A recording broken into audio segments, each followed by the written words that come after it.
Hello दोस्तों, मैं भावना श्रीवास्तव। आप लोगों का मेरे चैनल हमारी संस्कृत में स्वागत है। हम लोग संस्कृत में जो है संज्ञा प्रकरण में जो है संज्ञा प्रकरण से संबंधित शब्दों को जान रहे हैं और ये शब्दावली जब हम जान जाएंगे तो हमारे लिए संस्कृत और भी सरल लगने लगेगी। और इस समय जो है परीक्षा में कोई भी परीक्षा उसमें संज्ञा प्रकरण से संबंधित शब्द पूछे ही जाते हैं। तो चलिए, आज कल जो हम पिछली वीडियो में वृद्धि संज्ञा जाने थे, आज हम जानेंगे गुण संज्ञा के बारे में। इससे संबंधित परीक्षा में किस तरह के प्रश्न बनते हैं ये भी जानेंगे, क्योंकि हमारे लिए एक एक नंबर जो है बहुत मायने रखता है। और वृद्धि संज्ञा और गुण संज्ञा से परीक्षा में जो है समझिए बहुत ज़्यादा प्रश्न पूछा जाता है।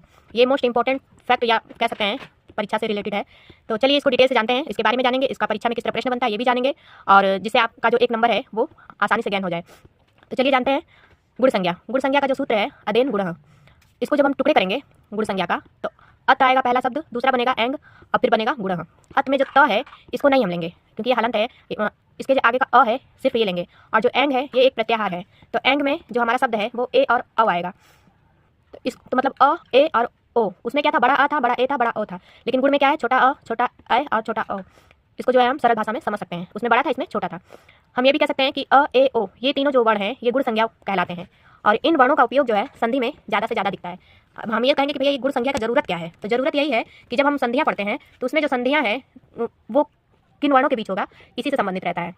और जो हमसे ये परीक्षा में ये प्रश्न अक्सर पूछा जाता है कि गुण संज्ञक वर्ण कौन से हैं, तो गुण संज्ञक वर्ण यदि पूछा जाए तो हमारा 3 वर्ण रहेगा अ, ए, औ। और वृद्धि संज्ञा पूछा जाए तो आ, अ, औ रहेगा। उसमें वृद्धि में बड़ा रहेगा और गुण में जो है छोटा रहेगा। उसमें भी 3 है, इसमें भी 3 है। तीनों में बस अंतर है कि इसमें छोटा तीनों रहेगा, उसमें बड़ा तीनों रहेगा। तो चलिए जैसे इसको उदाहरण से समझ लेते हैं।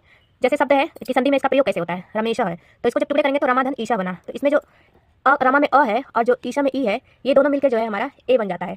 और दूसरा जो हमारा शब्द है सूर्योदय, सूर्य प्लस उदय में जो ओ अ और उ जो मिलकर है ओ बन जाता है।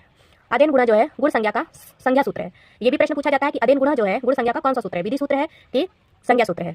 2 प्रश्न बन गया कि 3 गुण संज्ञा वर्ण कितने हैं, पहला प्रश्न। दूसरा बन गया हमारा गुण संज्ञा अदेन गुणा जो है ये गुण संज्ञा का कौन सा सूत्र है, संज्ञा सूत्र है या विधि सूत्र है। तो इसका हमको प्रश्न जो है परीक्षा में दिया जाता है तो हम किस तरह इसको आसानी से समझ सकते हैं, इसको सरल ट्रिक से जान लीजिए कि इसका पता हमें द पे लगे एक मात्रा से चलता है। जो हमारा विधि संज्ञा था उसमें 2 मात्रा लगता है और इसमें जो है हमारा 3 मात्रा लगता है, 1 मात्रा लगता है, सॉरी मैंने 3 बोल दिया। मतलब द पे यदि 1 मात्रा लगाए तो वो गुण संज्ञा का रहेगा, और 2 मात्रा यदि द पे लगाए तो वृद्धि संज्ञा का संज्ञा सूत्र रहेगा। तो चलिए परीक्षा में अदेन गुणा गुण संज्ञा का संज्ञा सूत्र है, इसका पता हमें द पे लगे एक मात्रा से चलता है। आद गुणा जो है गुण संज्ञा का विधि सूत्र है। गुण संज्ञा का कौन सा विधि सूत्र है, आद गुणा, और संज्ञा सूत्र कौन सा है, अदेन गुणा। ये भी प्रश्न बनता है कि संज्ञा सूत्र क्या है गुण संज्ञा का और विधि सूत्र क्या है। विधि सूत्र आद गुणा रहेगा और संज्ञा सूत्र अदेन गुणा रहेगा।